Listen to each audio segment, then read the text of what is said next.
gelekî dîrokî peyamê rêvebera hikûmeta Başûrê Kurdistanê Rêzdar Mesûd Barzanî rayedarên Xweseriya Rojava bi rastî jî îro her peyamê wanên bi erênî bi pozîtîv û ji bo pêşxistin û pêşketina vê pêvajoyê li Tirkiye û li Bakurê Kurdistanê hem hestekî pir xurt û yekîtî û hestên pozîtîv di nav gel da ava dike û hem jî wek siyasetmedarekî, wek hevserokê partiyekî em di danûstandinê dewlet û desthilatdarê de destê me gelekî xurt dike. Ev peyam heta niha salekî ku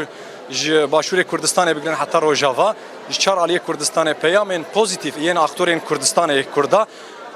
em bêjin rolekî gelekî krîtîk, gelekî girîng digire ji bo pêşketina vê meselê. Heta niha sekna wan em ji bo sekna wan gelek minnetdarin, gelek kêfxweşin, dolxweşin jî bi rastî. Peyamê Rêzdar Mesûd Barzanî, Nêçîrvan Barzanî, Mesrûr Barzanî do hate parvekirin. Peyamên Xweseriya Rojavayê Kurdistanê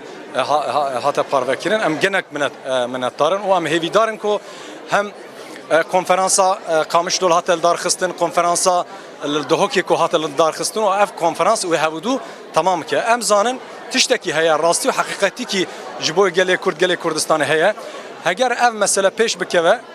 meseleya aşîtiye û civaka demokratîk di navbera Kurd û Tirkiye da pêş bikeve, zemîna wê bingeha wê ya herî ew ku Kurd di nav xwe da yek bin û hemî aktorê Kurda, hemî pêşengên Kurda, sazî û hizbên Kurda li gel hevûdû ji bo berjewendiyên gelê Kurd, gelê Kurdistanê ji bo pêşketina demokrasiyê, hukûqê, adaletê îro hatina aktorên Kurda yên salekî dawî ku herî ji bo me herî girîng e bi rastî jî gelek moralekî kêfxweşiyekî di nav gelê Kurdistanê de gelê Kurdê Bakurê Kurdistanê yê Tirkiyeyê de belav kiriye û em hêvîdarin wê ev pêş jî bikeve, roj bi roj wê pêş jî bikeve.